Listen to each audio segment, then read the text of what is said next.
Bueno, todos y cada uno de los que está presente sabe que los Estados Unidos se ha caracterizado y es conocido por ser un país bélico. Ha sido partícipe de muchas guerras, entre ellas la Primera y la Segunda Guerra Mundial, pero también Estados Unidos se ha puesto o se ha inmiscuido en batallas que no le correspondían. Por ejemplo, Vietnam, Irak, Afganistán. Y vemos que esa es la tónica un poco de lo que ha sido el país del norte. Pero todas estas guerras han sido llevadas a cabo fuera de sus territorios. Y hay dos episodios dentro de la historia de Estados Unidos que sin duda alguna han marcado dramáticamente su historia, que son el 11 de septiembre, ¿cierto? El ataque al World Trade Center, a las Torres Gemelas, una cosa que nadie se esperaba. Y también el famoso ataque ahí en la Segunda Guerra Mundial al Pearl Harbor, a esa base naval que está ubicada en Hawái, ahí en el año 1941. Era algo que nadie se esperaba. Un ataque sorpresa. Y producto de eso, libros han escrito y hasta películas han salido. Producto de ese hito tan importante dentro de la historia de Estados Unidos. Los japoneses atacaron a los americanos ahí. Y esto ocurrió de una manera preventiva. Lo que los japoneses querían hacer, ya había estallado la Segunda Guerra Mundial en Europa y ellos querían que Estados Unidos no se metiera, así que trataron de neutralizarlos haciendo ese ataque. Lo que hicieron obviamente fue peor. Provocó la reacción casi inmediata de Estados Unidos entrando al conflicto. Ahora, curiosamente, una de las cosas que se descubrieron años después es que este ataque no fue nada improvisado y que de alguna manera Estados Unidos estaba al tanto de lo que iba a pasar. De hecho, a principios de ese año, este ataque fue en noviembre del año 41, a principios de ese año, el embajador de Perú en Tokio, que se llamaba Ricardo Rivera Schreiber, este caballero había oído de fuentes japonesas que estaba pensado al principio de ese año realizar ese ataque al Pearl Harbor. Este hombre habló y le contó a su homónimo americano, ¿cierto?, al embajador de Estados Unidos en Japón, y le contó que estaban planeando esto. Por tanto, este embajador dio cuenta a su nación y ellos estaban al tanto de lo que podía probablemente ocurrir. Sin embargo, los pilló volando bajo y pasó. Hermanos, lo que nosotros vemos aquí en el contexto de la lectura que acabamos de hacer sobre Daniel capítulo 5 es algo muy, pero muy similar. Muy similar. Nosotros vemos aquí la caída del imperio babilónico. Cualquiera pudiese pensar que era algo que lo pilló de improviso a este rey Belsasar, pero la misma historia nos corrobora que esto no fue así. Belsasar es un rey que obviamente es el último rey, entre comillas, no era rey conocido como tal. Él no era hijo de Nabucodonosor, pese a que aquí la traducción de la Reina Valera sobre todo habla de que era hijo de Nabucodonosor. No, este hombre era hijo de Nabónido. Nabónido fue el sucesor de Nabucodonosor, pero no por una herencia de su casta. Nabónido no era descendiente de Nabucodonosor, él usurpó el trono. Después de Nabucodonosor hubo una pequeña turbulencia en la historia de Babilonia y este hombre Nabónido irrumpe en el reinado y lo toma a la fuerza. Este hombre Nabónido fue rey de Babilonia, ¿ya? Y 10 años antes de que esto sucediera, este hombre, Nabónido, se retira a la ciudad de Tema. Y ahí él se encuentra durante un periodo de 10 años relegando sus funciones a su hijo Belsasar, ¿ya? Ahora bien, es curioso porque como vimos acá decía que era hijo de Nabucodonosor, pero también hay que entender que dentro del contexto y de la palabra empleada ahí en el idioma original, más que ser un descendiente es un antecesor.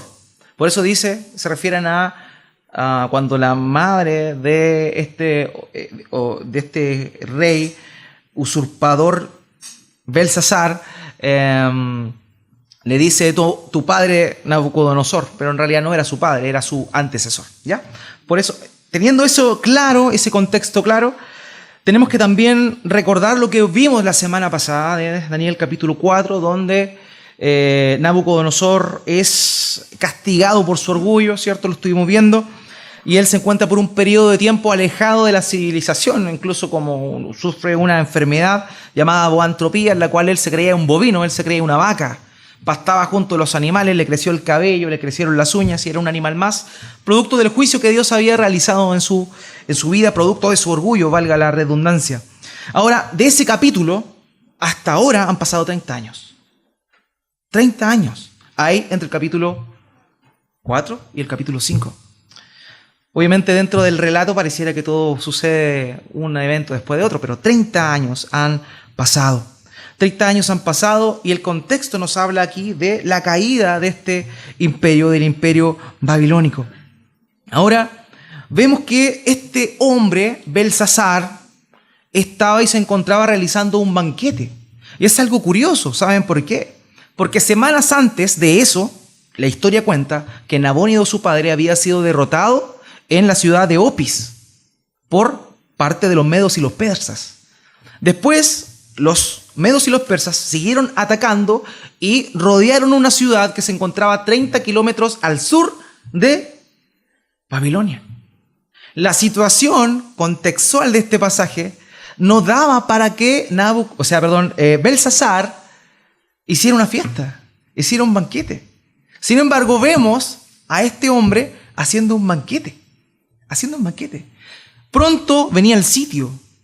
Eso es lo que se esperaba, eso es lo que se avecinaba por la forma en la cual se estaban dando las cosas. Sin embargo, Belsasar, totalmente despreocupado, como había un comercial antiguo, no sé si se acuerdan, despreocupado totalmente de su realidad, él, ¿qué hace?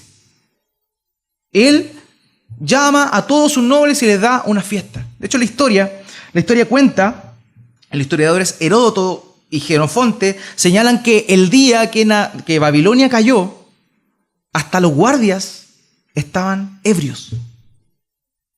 O sea, la algarabía que se produjo durante este banquete que sale expuesto acá en el relato fue tan grande que hasta los guardias estaban ebrios, borrachos.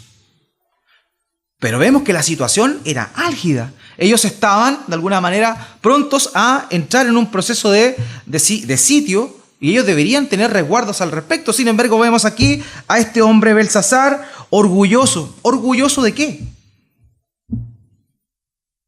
Vemos que él, en vez de preocuparse por la situación que se le avecinaba, él se relaja de manera absoluta y llama a todos sus nobles para tener este mega evento, este mega banquete donde había orgías, donde había borrachera, donde había glotonería en su máxima expresión. Belsasar, hijo de un usurpador del trono, no tenía de qué jactarse. Aquí la escritura nos muestra a un hombre orgulloso. Nabucodonosor sí tenía de qué enorgullecerse. Él había derrotado todos los imperios conocidos en ese tiempo, había construido la ciudad majestuosa de Babilonia. Él sí tenía de qué enorgullecerse. Y producto de ese mismo orgullo que él tuvo en su corazón, esa soberbia de su corazón, Dios lo castigó. Sin embargo, Belsasar, hijo de un usurpador del trono, que no había construido nada, que no le había ganado a nadie, era orgulloso de ser el rey de Babilonia. Así es que vemos, hermanos, algo totalmente marcado en la naturaleza del hombre, el orgullo. Y muchas veces la confianza en el poder que uno tiene, en la confianza en este caso en particular, en ese tiempo, de los dioses que ellos tenían. Notamos aquí algo común también dentro de lo que se vio en el relato de Noé. ¿Se acuerdan cuando estaba Noé, al tiempo de Noé? ¿Qué es lo que el Señor Jesucristo relata sobre el tiempo de Noé? Dice en Lucas capítulo 17, versículo 27, que la gente en ese tiempo comían y bebían y se casaban y se daban en casamiento, hasta que el día en que Noé entró en el arca. Entonces llegó el diluvio y los destruyó a todos. Curiosamente, el hombre, el ser humano, tiene esta tendencia a pensar, a confiar en su poder, a confiar en este caso, sus dioses, y saber que nada le iba a pasar. El sitio ya venía, la guerra era inminente. Sin embargo, él se despreocupa totalmente de eso y manda a convocar esta batalla. Y eso es una tónica, como les decía, de la naturaleza humana. naturaleza humana.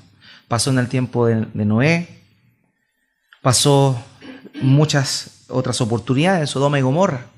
Cuando vemos que Abraham, ¿cierto?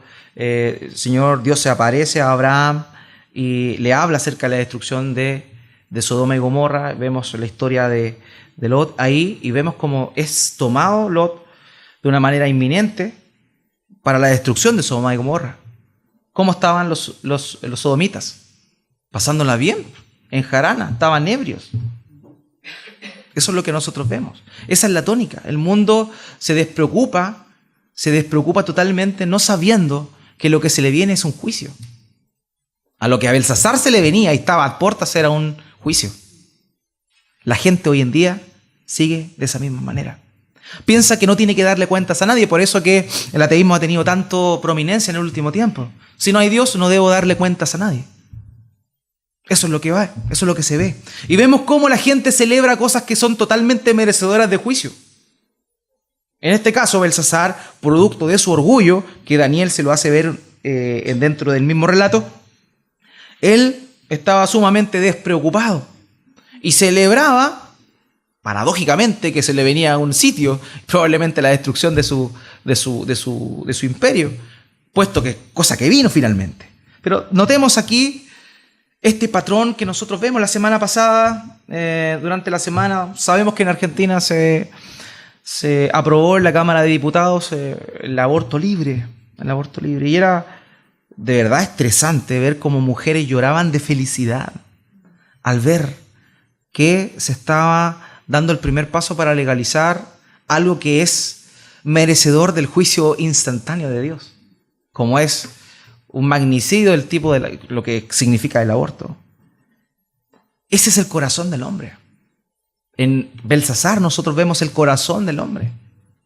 Un corazón orgulloso, un corazón despreocupado del juicio, que cree que se va a saltar el juicio de Dios. Pero nadie se va a saltar el juicio de Dios. Y a Belsasar, esa noche, le iba a caer el juicio de Dios. Ahora cuenta el relato que entre esta jarana que estaba ocurriendo ahí, de pronto irrumpe una mano que escribe algo en la pared. Fue tanta la impresión del mismo Belsasar que se le pasó la borrachera. Le vino la pálida porque se puso pálido.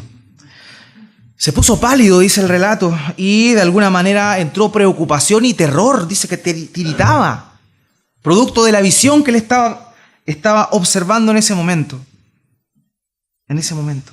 Pero antes de que esa mano apareciera, algo había ocurrido. Este hombre, dentro de su gozo, de su regocijo, de estar tan desbandado, se acuerda de que Nabucodonosor se había llevado las copas del templo de Jerusalén. Y él dice: oye, ¿se acuerdan que estaban las copas del templo de Jerusalén? Tráiganlas para acá para que tomemos en ellas. Es así como las personas traen las copas y empiezan a beber de una manera totalmente peor que las que estaban, o con una entrega al desorden peor que la que tenían de manera previa. Estos objetos habían sido apartados, santificados para el templo, para el servicio a Dios. Y este hombre utilizó esas herramientas, esos implementos, los empleó para adorar y glorificar, alabando a los dioses de madera, de piedra y de metales. Él sabía que esas copas eran parte del servicio a Dios. Sin embargo, él deliberadamente, y esta es la palabra clave, deliberadamente toma esa acción. De ahí viene esta visión. Cuando el carrete estaba en su punto más álgido, viene esta visión y el rey se perturba. Ahora vemos aquí, curiosamente, un elemento que es común en la Escritura. Vamos a verlo más adelante, pero también que tiene un significado bastante interesante en el contexto que se daba. Nosotros vemos que había una mano que aparece y escribe en la pared. Una mano. Curiosamente, en ese tiempo cuando habían guerras, batallas, Cuando un enemigo perdía, a todos los muertos se les contaba cortándole la mano. Esa mano significaba, dentro de la cultura de ese entonces, a alguien derrotado, puesto que a los muertos se les cortaba la mano para contarlos cuántos habíamos destruido. A ver, ¿cuántos matamos hoy día en esta batalla? Y cortaban las manos y las contaban. Esa mano significaba algo que había sido derrotado. ¿Se acuerdan que la costumbre de los reyes victoriosos era llevarse los artefactos sagrados de las religiones o de los dioses a quienes ellos vencían? Eso mismo es lo que había ocurrido en este caso. Belsasar manda que le traigan las copas, porque Babilonia había destrozado, había arrasado a Israel, a Judá. Y eso significaba, el hecho de llevarse las copas, significaba que el Dios de los babilonios era más grande que el Dios de los israelitas. La visión de Belsasar es curiosa en ese sentido, porque él ve una mano, así como cuando derrotaban a alguien, les cortaban las manos. Aquí veo una mano cortada escribiendo en la pared. El Dios que supuestamente ellos habían derrotado se encontraba en ese momento emitiendo juicio en la persona de Belsasar. Él estaba pronto a tener un juicio. Ahora, el mensaje que nosotros vemos acá es también importante y trascendente. Las palabras que se muestran ahí, que se escriben en la pared, que esta mano escribe con su dedo, son Mene, Mene, Tekel, Parsin. Ahora, estas palabras son arameas. Por tanto, no había mucho que interpretarlas, puesto que era el idioma en el cual ellos hablaban. Sin embargo, era una expresión que necesitaba ser interpretada. De hecho, en arameo eso eran 3 pesos de medida diferentes que iban descendiendo. Es como que, por ejemplo, nosotros dijéramos hoy día 1000 pesos, 100 pesos, 10 pesos. Cada una de esas palabras significaba eso, una medida que iba bajando. Entonces, como no se entendía eso, era necesario que alguien le interpretara la idea de qué significaba esa frase. Y es así que nuevamente vemos aquí que se manda a llamar por tercera vez dentro del relato de Daniel a los magos, a los sabios, a los astrólogos, a los caldeos. ¿Ya? Nuevamente se le manda a llamar y nuevamente no tienen respuesta. Porque los poderes de este mundo no tienen respuesta a estas cosas. Muchas personas tienen confianza en la esotería, en el horóscopo, en el tarot, en qué va a venir para mañana. Algunos leen las hojitas de té, cosas por el estilo. Algunos leen, cuando uno toma un té, como el rastro del té lo leen. Pero eso no tiene poder. Eso no tiene poder. Solo Dios sabe y conoce los misterios, nadie más. Solamente en el Dios verdadero, en el Dios altísimo, hay respuesta sobre cualquier enigma que pueda haber. Y esta era la tercera oportunidad en la cual el Dios altísimo iba a ser glorificado. Vemos que aparece la reina, que muy probablemente era la madre de Belsasar. Esta mujer se llamaba Nitocris. Y manda y le recuerda a este hombre, Belsasar, que era posible llamar a Daniel, quien se encontraba ahí. Y le recuerda un poco lo que había hecho Daniel con Nabucodonosor. Es así entonces que le sugiere esto y mandan a llamar a Daniel. Daniel ya no era el jovencito de Daniel 4. Tenía más de 70 años aquí ya, Daniel. Más de 70 años. ¿Y qué hace Daniel a la hora de estar frente a esta situación? Dice acá que él, en el texto, le recuerda todo lo que había pasado con Nabucodonosor. Él le hace un pequeño resumen de todo lo que había pasado con Nabucodonosor, particularmente en el tiempo en el cual él fue entregado y castigado por su orgullo y por su soberbia. Porque obviamente el castigo que venía sobre Belsasar era ese, su orgullo y su soberbia, solo que en el caso de Nabucodonosor ese orgullo era con fundamento, algo había hecho. En cambio este hombre se jactaba de nada. Y hay gente que se jacta de nada. Hay personas que han logrado cosas y que son orgullosas. Está mal, es pecado y lo vimos la semana pasada. Pero hay personas que no han hecho nada. Como se dice por ahí, no le han ganado a nadie y son orgullosas. Y aquí vemos los dos extremos de la balanza, del péndulo. Orgullo en ambos lados, sin duda alguna, pero uno orgullo con mérito y en otro lado orgullo sin ningún mérito. Sin ningún mérito. Entonces, vemos aquí eso. Ahora, dentro de lo que, cuando Daniel le empieza a recordar lo que pasó con Nabucodonosor, él le empieza a decir todo lo que le pasó a Nabucodonosor fue, ¿por qué? Porque él fue orgulloso, porque él pensó que el reino era de él, y en realidad Dios a quien quiere le da el reino, porque solo él reina. Una de las frases más repetidas en el libro de Daniel es: el cielo gobierna. Y eso es también algo que para nosotros debe ser una realidad. Hermanos, el cielo gobierna. Lo dijimos la semana pasada, hay que volver a repetirlo. Nosotros no somos soberanos sobre nuestras vidas. Dios es soberano sobre nuestras vidas. Aquí no solamente estamos viendo a Dios como soberano, sino también a Dios como juez. El tiempo a Belsasar se le había acabado y venía al juicio. Venía al juicio a su persona. Y eso es lo que está pasando aquí. Eso es lo que está pasando aquí. Nosotros vemos aquí que él le recuerda lo que Nabucodonosor había pasado. Pero en el versículo 22 y 23, y acompáñenme con la lectura, yo voy a leer la Nueva Versión Internacional, sí. Pero este pasaje es importantísimo para poder entender el pecado que había cometido Belsasar. Versículo 22 y 23. Sin embargo, y a pesar de saber todo esto, usted, hijo de Nabucodonosor, no se ha humillado. Por el contrario, se ha opuesto al Dios del cielo, mandando traer de su templo las copas para que beban en ellas usted y sus nobles, sus esposas y sus concubinas. Usted se ha deshecho en alabanzas a los dioses de oro, plata, hierro, madera y piedra, dioses que no pueden ver, ni oír, ni entender.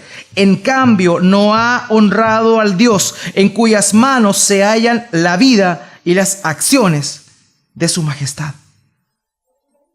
El pecado de Belsasar era que él deliberadamente, sabiendo lo que le había pasado a Nabucodonosor, siguió siendo orgulloso, arrogante y altanero. Pese a la historia, pese a todo lo que había pasado, él estaba enterado de esas cosas. Sin embargo, su duro corazón, dale con ser soberbio. Y eso es lo que nosotros vemos en la naturaleza humana. Nosotros sabemos, porque hay algo intrínseco en el ser humano, hay un ADN que nos habla lo que es bueno y lo que es malo. Incluso recuerden, antes que Dios diese su ley, antes de eso, el ser humano ya sabía lo que era bueno y lo que era malo, porque la imagen de Dios está esculpida en el hombre. Pese a que Adán y Eva cayeron y pecaron, y esa imagen se vio corrompida, pese a eso, el estándar de Dios está grabado en toda persona. Por tanto, nadie tiene excusa ante Dios.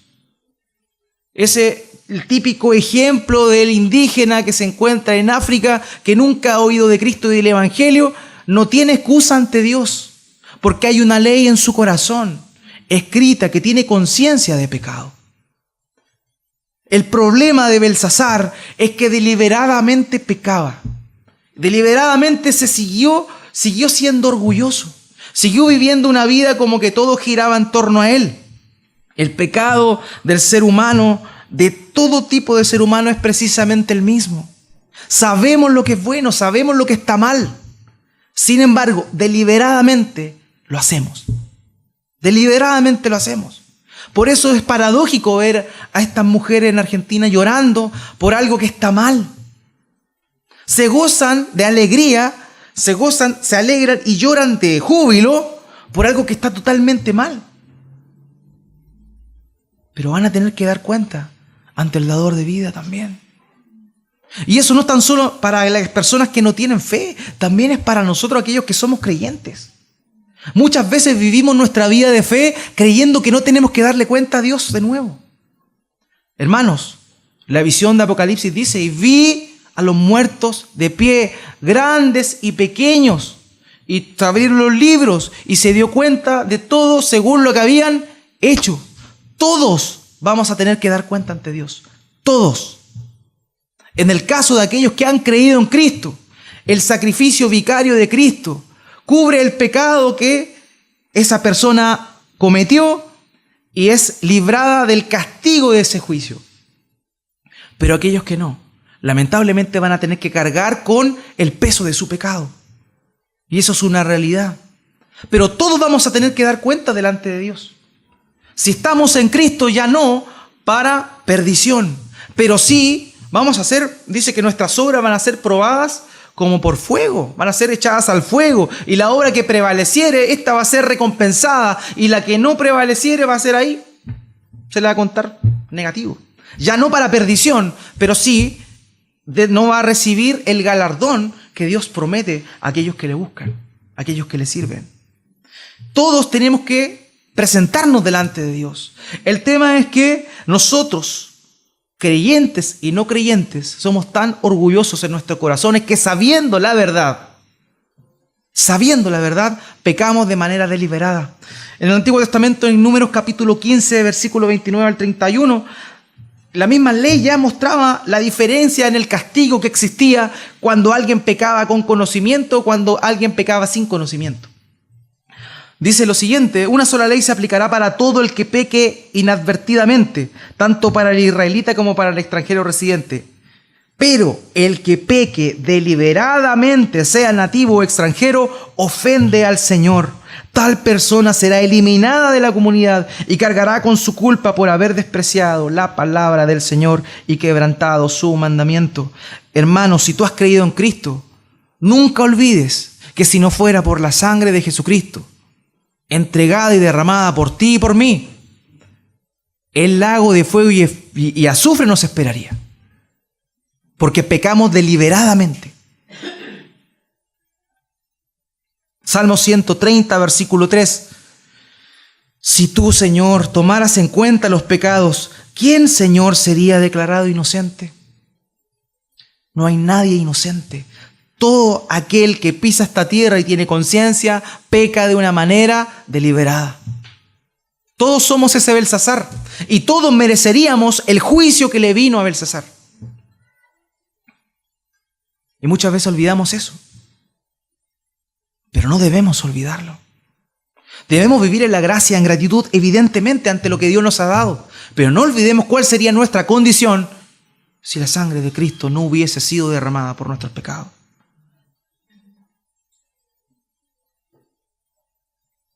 ¿Qué más podría haber esperado Belsasar?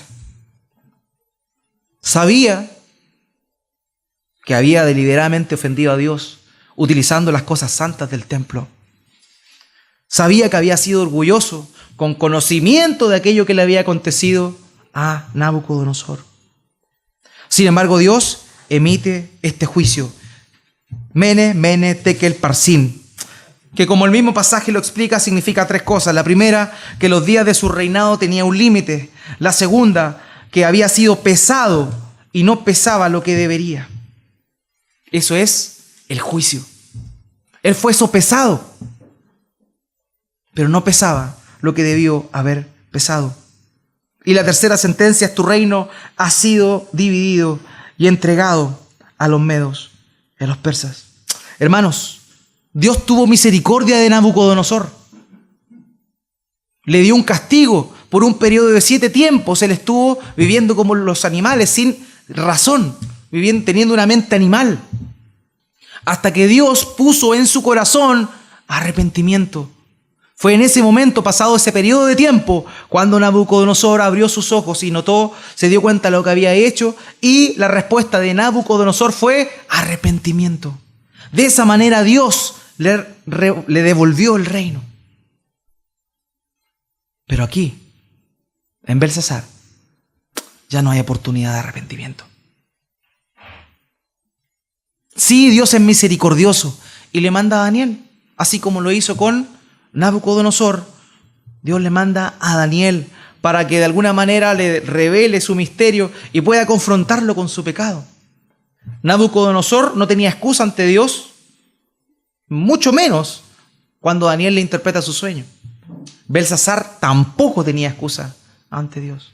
Sin embargo, Dios tuvo misericordia de Nabucodonosor, pero no de Belsasar. Y vemos ahí algo muy fuerte. Cuando alguien deliberadamente peca, merece la ira de Dios. Hermanos, lo vuelvo a repetir. Tú y yo, cuando pecamos siendo creyentes, Pecamos deliberadamente. Ninguno de nosotros no sabe lo que está mal delante de los ojos de Dios. Sin embargo, lo hacemos y lo vamos a seguir haciendo.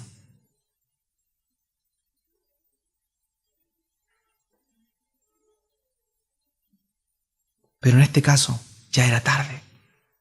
Para Belsasar ya no había vuelta atrás. Por eso tenemos que tener cuidado de eso, hermanos míos. No pecar deliberadamente. Cada vez que venga una tentación, humillarnos delante del Señor y pedirle que nos libre. Pero nosotros, ¿qué hacemos muchas veces? Una más. Oye, ¿para qué voy a cambiar la tele todavía? Veamos qué pasa después. Estamos escuchando en la radio. Ya vemos, dura. Vemos lo que viene después de la canción y la seguimos escuchando. Deliberadamente pecamos. Es ahí donde tiene que venir el temor a nosotros, hermanos. No un temor moralista porque sabemos que vamos a seguir pecando, pero sí un temor de saber que lo que estamos haciendo es deshonrar a Dios. Belsasar, ¿qué hizo? Ocupó los artilugios, las copas que estaban para el oficio del servicio a Dios. Hermano, si tú has creído en Cristo, tu cuerpo mora el Espíritu Santo, eres templo del Espíritu Santo. Si Dios castigó así a aquel que utilizó las copas, que era el símbolo de la verdad, eran las cosas que anunciaban la realidad que iba a ser revelada con Cristo, ¿cuánto más Dios nos sanciona a aquellos que pecan deliberadamente, mancillando el templo del Espíritu Santo? Por eso, hermanos míos, esto no es algo moral. Yo no le estoy llevando a usted a que diga, no te voy a pecar más, porque vas a pecar de nuevo. Vas a caer, vamos a seguir cayendo. El punto es que tengamos en cuenta que ese pecado que tú y yo cometemos deliberadamente, a Cristo le costó la muerte en la cruz. Por eso tenemos que saber, tenemos que entender, tenemos que sufrir ante el pecado. ¿Qué sería distinto en nuestras vidas si Dios nos diera una concepción del pecado como la tiene Él? Pero para nosotros, como diría un viejo sabio por ahí, el pecado es atractivo. Pero para Dios no es atractivo, es totalmente repulsivo. Por eso debemos pedirle al Señor que nos dé ese corazón para poder tener la mirada como Él la tiene, poder ver con los ojos que Él ve. Y es por eso que es necesario, hermanos míos, que nosotros, que estamos hoy en día en Cristo, volvamos una vez a recordar esa cruz donde Cristo Jesús murió. Si no fuera por la sangre de Cristo, eso que le vino a Belsasar te debería pasar a ti y a mí. Es maravilloso esto. En la Biblia hay 3 apariciones de manos, o manos haciendo algo. La primera vez que vemos eso en la Escritura es en Éxodo, cuando el dedo de Dios escribe la ley. Vemos la mano de Dios obrando ahí, dando la ley, dando su estándar moral. La segunda aparición que vemos de la mano es precisamente esta, en Daniel, la mano de Dios dando juicio. Pero la tercera vez que vemos eso es cuando un día a Cristo Jesús le traen una mujer pecadora, una mujer que iba a ser entregada para ser lapidada. Y esa vez apareció otra mano, una mano escribiendo en el suelo, una mano que ya no era con juicio, una mano que era con misericordia.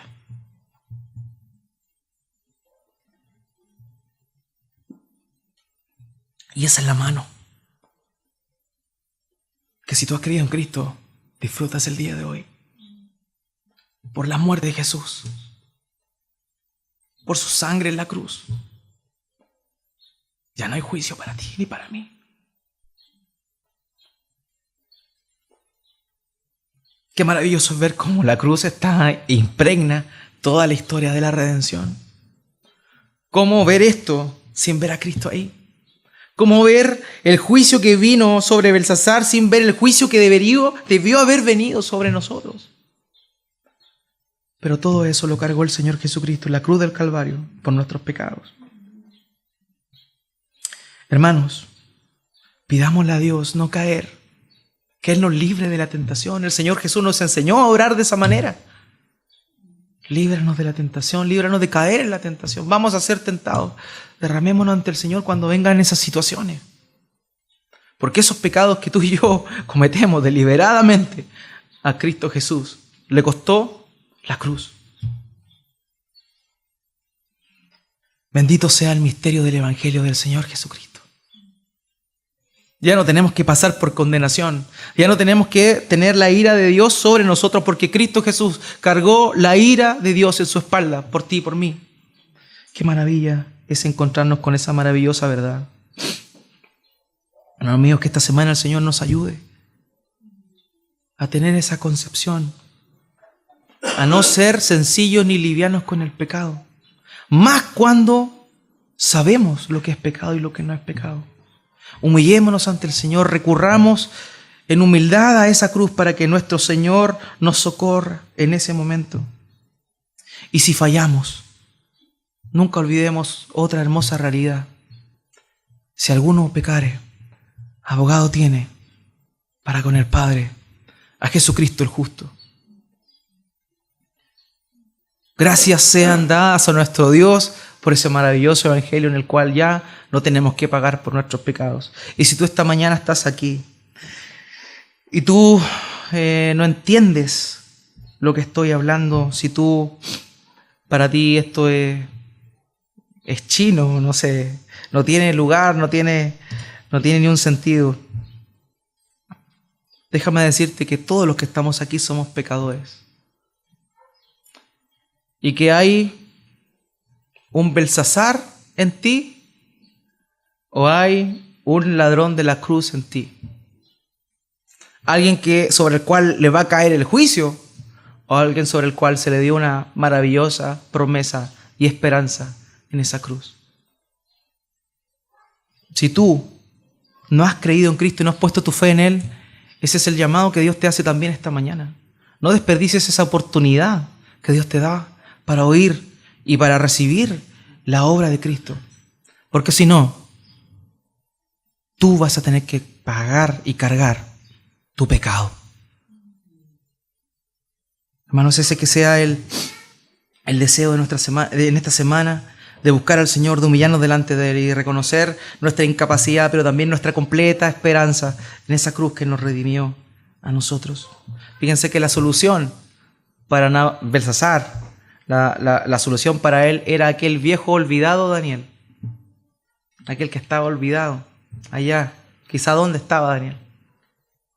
Pero ahí Daniel fue enviado por Dios a darle la solución a su problema. Todos han oído hablar de Jesús en este país. Quizás no conocen el evangelio verdadero, pero todos han oído hablar de Jesús. A ese viejo Jesús que así como Daniel estaba relegado al lado, no dejes pasar a ese Jesús, no lo relegues a un lado. Recurre a ese Jesús para que Él traiga salvación a tu vida. Hermanos míos, oremos al Señor.